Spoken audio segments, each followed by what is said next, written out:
புதுமை பித்தன் சிறுகதைகள். கதை சுப்பையா பிள்ளையின் காதல்கள். எழுதியவர் புதுமை பித்தன்.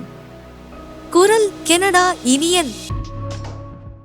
வீரபாண்டியன் பட்டணத்து ஸ்ரீ சுப்பையா பிள்ளை ஜீவனோபாயத்திற்காக சென்னையை முற்றுகையிட்ட பொழுது சென்னைக்கு மின்சார ரயிலோ அல்லது மீனம்பாக்கம் விமான நிலையமோ ஏற்படவில்லை.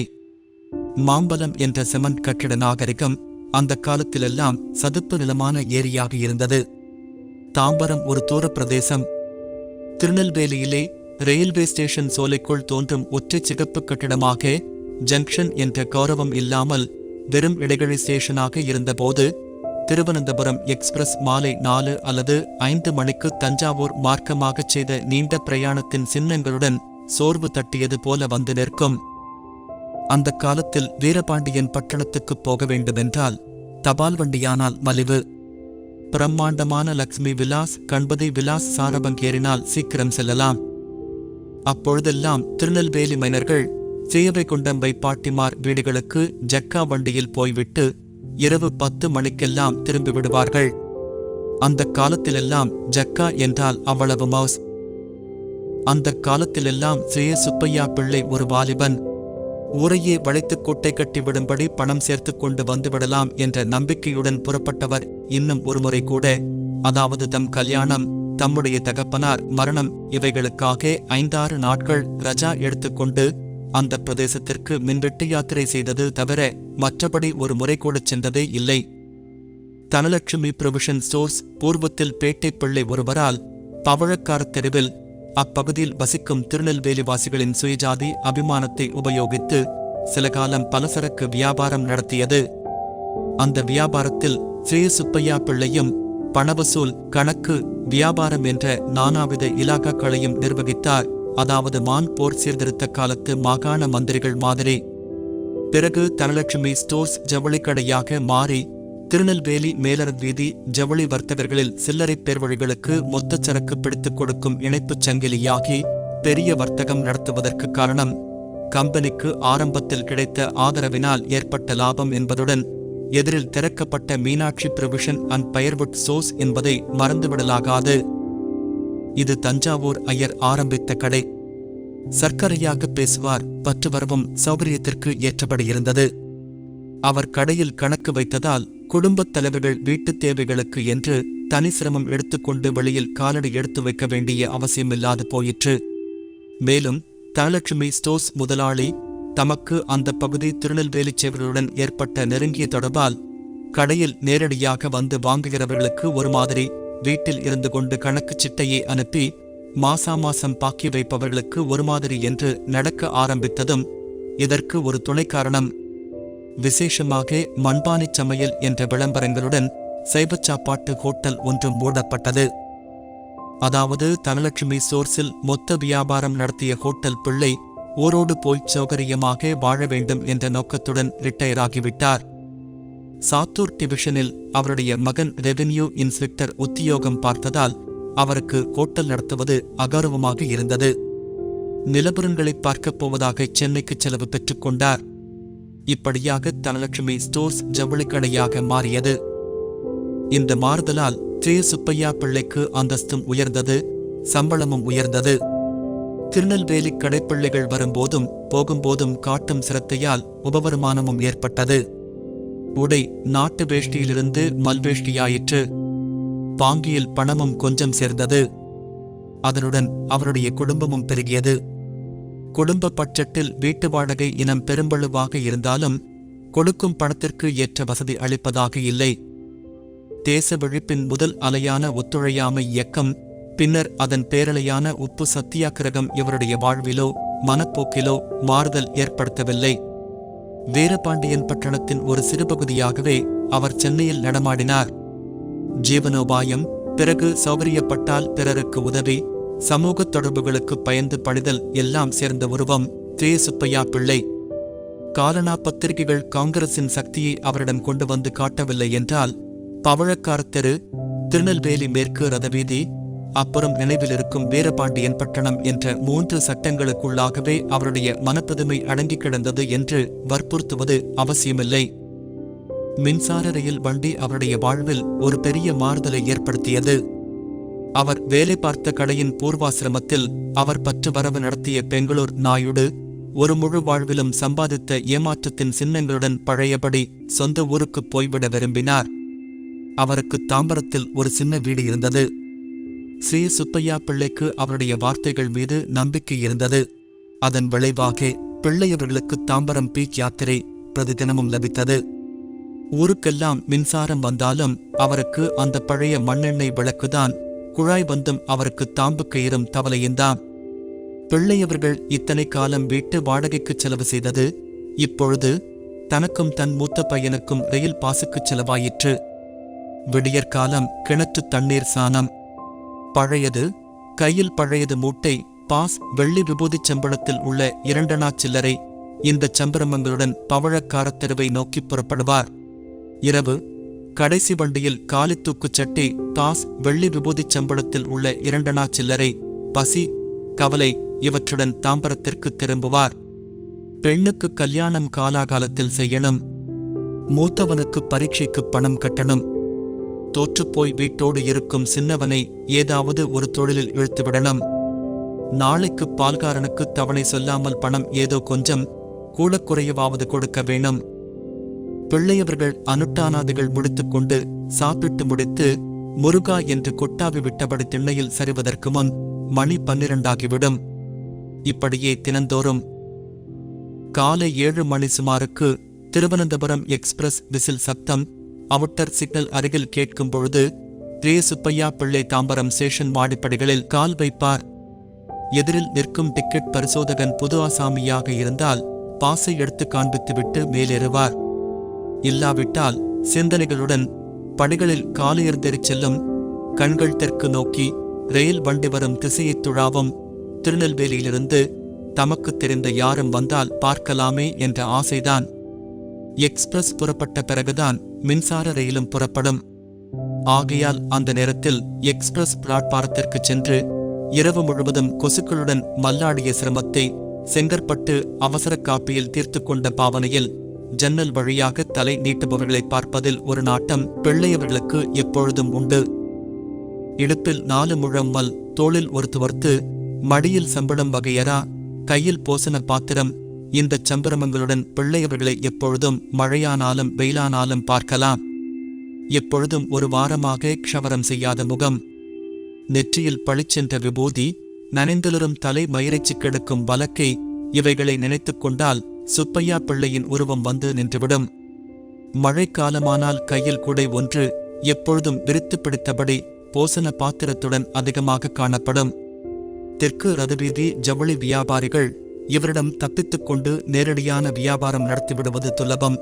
அப்படி எப்பொழுதாவது நடத்த முயன்றிருந்தால் பிள்ளையவர்களுக்கு தேக அசௌக்கியம், ரயிலுக்கு வரத் தாமதமாயிற்று என்பதுதான் கணக்கு. இதனால் பிள்ளையிடம் கடை முதலாளிக்கு வெளிக்காட்டிக் கொள்ளப்படாத தனிவாஞ்சை.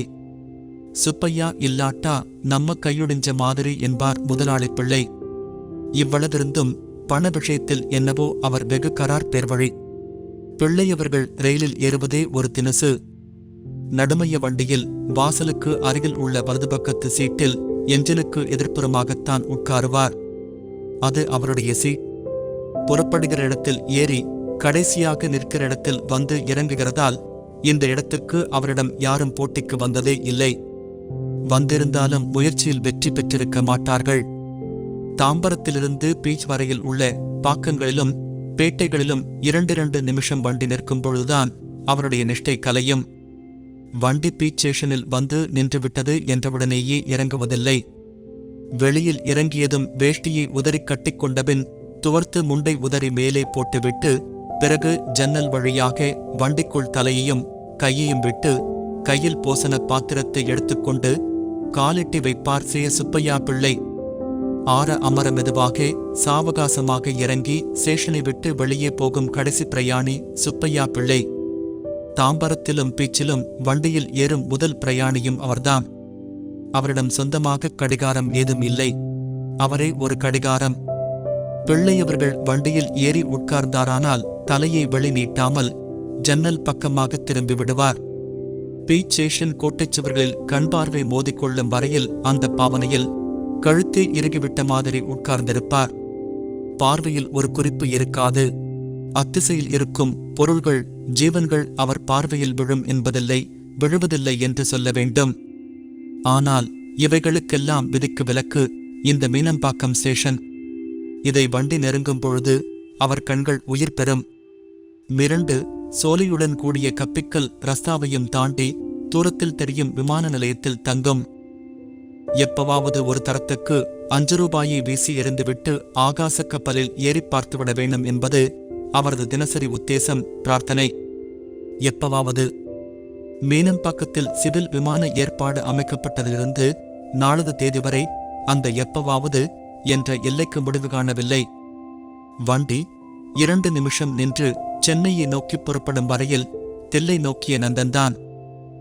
வண்டி ஸ்டேஷன் பிளாட்பாரத்தை விட்டு நகர்ந்து வேகமெடுக்கும் முன் இவரையும் வண்டியையும் வழியனுப்பி பின் தங்கி மறுபடியும் தென்படும் விமான நிலைய கட்டிடங்கள் பிள்ளையவர்களின் இரத்த ஓட்டத்தை சிறிது துரிதப்படுத்துவதுதான் மிச்சம். அடுத்த ஸ்டேஷன் வருவதற்கு முன் அவருடைய மனம் ஜப்பான் சீட்டுகளிலும் புடவைகளிலும் முழுகி மறைந்துவிடும். முக்குளித்து வெளிவரும்போதெல்லாம் மனமானது பெண்ணுக்கு வருந்திடுவது, மேன்னா விலாசத்து பாக்கிக்காக இன்னொரு தடவை கடுதாசி போடுவது, இந்த வருஷமாவது வைகாசிக்கு காவடி எடுத்துவிட வேண்டும் என்று நிச்சயிப்பது, இவ்விதமாக ஸ்டேஷனை நெருங்கிக் கொண்டிருக்கும். ஒருமுறை திருநெல்வேலி பக்கமாக போனால் பெண்ணுக்கு வரன் நிச்சயிப்பதுடன் காவடியையும் எடுத்துவிட்டு சின்ன பயலுக்கு ஏதாவது ஒரு வழி செய்துவிட்டு வரலாம். ராதாபுரத்து பிள்ளை கொழும்புக்கு போகையில் தாக்கல் எழுதுவதாகச் சொன்னார்கள். வந்து 6 மாசமாச்சு. போனதும் எதுக்கும் ஒரு கடுதாசி போட்டுவிட்டு மறுவேலை பார்க்கணும். இந்த சேட்டுப்பயலை பார்த்துக்கிட்டு நேரா கடைக்கு போயிட்டா அப்புறம் வெளியிலே போக வேண்டியிருக்காது. முதலாளியையும் பார்த்து பேச அப்பந்தான் சௌகரியம். அவங்க என்னமோ ஊருக்கு 1 மாசம் போயிட்டு வரணுமாமே. விதுதான். எப்படியும் கேட்டு பார்க்கது. வண்டி மாம்பலம் வந்து நின்றது. பிளாட்பாரத்தில் ஜனக்கூட்டம், ஏக இரைச்சல். கூடைக்காரிகளும் ஆபீஸ் குமாஸ்தாக்களும் அபேதமாக இடித்து நெருக்கிக் கொண்டு ஏறினார்கள்.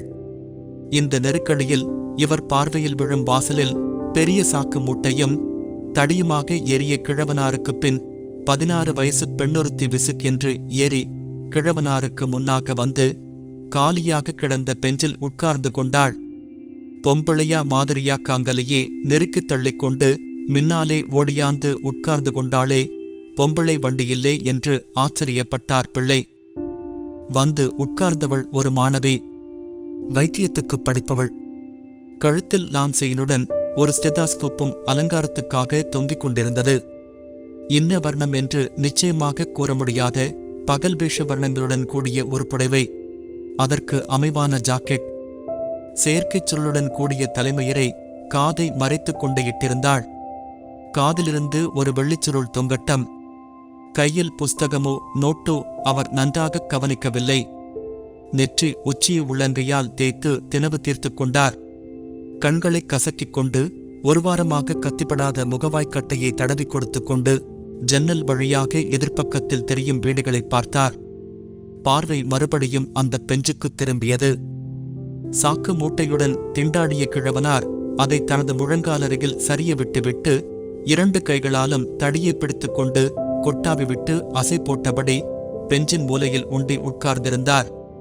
பெண்ணோ சாவகாசமாகச் சாய்ந்து வண்டியில் நிற்கும் மற்றவர்கள் மீது ஒரு தடவை பார்வையை சுழற்றிவிட்டு தனது கைப்பையை திறந்து அதற்குள் எதையோ அக்கறையாக பார்த்து கொண்டிருந்தாள். வண்டி புறப்பட்டது. கோடம்பாக்கத்தின் செமன் சதுர கட்டிடங்களில் அவர் கண் விழுந்தது. பெத்து போட்டா போதுமா என்று அந்த நேரத்தில் வீட்டுக் கிணற்றடியில் தண்ணீர் சுமக்கும் வரன் நிச்சயிக்க வேண்டிய தமது மகளைப் பற்றி நினைத்தார். அவளைப் போல இவளையும் பெண் என்ற ரகத்தில் சேர்த்துக்கொள்ள அவர் மனம் மறுத்தது. ஷாக் அடித்தது போல் பிள்ளையவர்கள் கால்களை பின்னுக்கு இழுத்தார். கூட்டத்தின் நெருக்கத்தால் அவளது செருப்புக்காலின் நுனி அவரது பெருவிரல் நுனியைத் தொட்டது. பறக்க விழித்த பார்வையுடன் பிள்ளையவர்கள் கால், உடல் சகலத்தையும் ஒடுக்கிச் சுருக்கி சீட்டுக்குள் இழுத்துக் கொண்டார். அந்த பெண்ணும் ஒரு பார்வை பார்த்துவிட்டு கையிலிருந்த புஸ்தகத்தில் ஆழ்ந்து விட்டாள். சிந்தனை அதில் விழவில்லை. அந்த பார்வை பிள்ளையவர்கள் மனசுக்குள் எதையோ தூண்டில் போட்டு இழுத்தது. நெற்றியில் வியர்வை அரும்ப ஜன்னல் வழியாக வலப்புறத்து வயல் கட்டிடக் குவியல்களை பார்த்தார். மனம் எப்பவோ நடந்த கல்யாண விஷயத்தில் இறங்கியது. வீரபாண்டியன் பட்டணத்துக்கருக்கு மாப்பிள்ளை மேளதாளக் குரவைகளுடன் வீட்டில் குடிபுகுந்த சுயமதி பிள்ளையின் மஞ்சள் அப்பி, சுத்துருவில் மறுக்கொழுந்துடன் கூடிய நாணிக்கோணிய உருவம், பிறகு தேக உபாதையையும் குடும்பச் சுமையையும் தூக்கிச் சென்ற நாள், சங்கிலிகள், குத்துவிளக்கை அவித்து வைத்த குருட்டுக் காமம். சட்பட என்ற பேரிரைச்சலுடன் எதிர் லைனில் ஒரு மின்சார ரயில் விரைந்து நெருங்கியது. வண்டிகள் ஒன்றையொன்று தாண்டிச் செல்லும் சில வினாடிகளில் காதையும் மனதையும் குழப்பும் கிடுகிடாய்த்த சத்தம், எதிரே ஓடி மறையும் ஜன்னல்களில் தோன்றி மறையும் தலைகள். அப்பாடா, வண்டி சென்று விட்டது. சப்தமும் தூரத்தில் ஒடுங்குகிறது. பிள்ளையவர்களின் மனம் ஓசையின் பின்பலத்தால் வேறு ஒரு திசையில் சஞ்சரிக்கிறது. பிராட்வே முனையில் டிராமும் மோட்டாரும் மோதிக்கொள்ள நெருங்கிவிட்டது. இடையில் அந்த பெண். பிள்ளையவர்கள் அவளை எட்டி இழுத்து மீட்கிறார். தனியாக வந்தால் இப்படித்தான் என்கிறார். மீண்டும் ஓரிடத்தில் ஒரு ரிக்ஷாவில் அதே பெண். சக்கரத்தின் கடையாணி கழன்று விழுகிறது. ஓடிப்போய் வண்டியைச் சரிந்து விடாமல் தாங்கிக் கொள்கிறார். கூட்டம் கூடிவிடுகிறது. கூட்டத்திலே போராடி மலித்தம் செய்து அவளை மீட்டுக் கொண்டு வருகிறார். பிள்ளையவர்களின் மனசு சென்று சென்று அவள் உருவத்தில் விழுகிறது. முகத்தை ஜன்னல் பக்கம் திருப்புகிறார். எழும்பூர் தாண்டிவிட்டதா என்று ஆச்சரியப்படுகிறார். Park station. கூட்டம் ஏகமாக இறங்குகிறது. பிள்ளையவர்கள் பார்த்தபொழுது எதிர் சீட் காலியாக இருந்தது. கிழவனும் மூட்டை முடிச்சுக்களுடன் இறங்கிவிட்டான். அந்த பெண் எப்போது இறங்கினாள்? வந்த அவசரம் மாதிரிதான் போன அவசரமும். வண்டியில் பெரும்பான்மையான கூட்டமும் இறங்கிவிட்டது. இவர் பெட்டியில் எல்லா இடங்களும் காலி. மின்சார விசில். வண்டி புறப்பட்டு விட்டது. தலையை நீட்டி எட்டிப் பார்த்தார். அப்பாடா, ஒருத்தருமில்லை. காலை எதிர்பெஞ்சில் நீட்டிக்கொண்டு பிடரியில் இரு கைகளையும் கோர்த்து அண்டை கொடுத்து கண்களை அரைவாட்டமாகச் சுருகி யோசனையில் ஆழ்ந்தார். மறுபடியும் அந்த பெண்ணின் உருவம் மனசில் வந்து கூத்தாட ஆரம்பித்தது. விரல்களை வாயருகில் சொடக்கிவிட்டு சிவா என்றபடி கொட்டாவிவிட்டார். கோட்டை தாண்டி ரயில் தகதகவென்ற கடலின் பார்வையில் ஓடிக்கொண்டிருந்தது. வரும்போது ஞாபகமா பால்காரனுக்கு வழி பண்ணனும். அடுத்த சீட்டை எடுத்தால் திருநெல்வேலி போய் வரச் செலவுக்கு கட்டுப்படியாகிவிடும். திருச்செந்தூரிலே ஒரு கட்டளை ஏற்படுத்திவிட்டால் முருகன் திருநீராவது மாசாமாசம் கிடைக்கும். வண்டி ஊதியது. அந்த சின்ன பையனுக்கு வேட்டி எடுக்கவா? போன மாசந்தானே ஒரு சோடி வாங்கினேன். பயலை கண்டிக்கணும். வண்டி வந்து நின்றது. கீழே இறங்கி வேட்டியை உதறி கட்டினார். மேல்துண்டை உதறி போட்டுக் கொண்டார். ஜன்னல் வழியாக எட்டி போசன பாத்திரத்தை எடுத்துக்கொண்டு கால் எட்டி வைத்தார். டிக்கெட் இன்ஸ்பெக்டர் சரிபார்த்த கடைசி பிரயாணி திரு சுப்பையா பிள்ளை. புதுமை பித்தன் சிறுகதைகள். கதை சுப்பையா பிள்ளையின் காதல்கள். எழுதியவர் புதுமை பித்தன். குரல் கனடா இனியன்.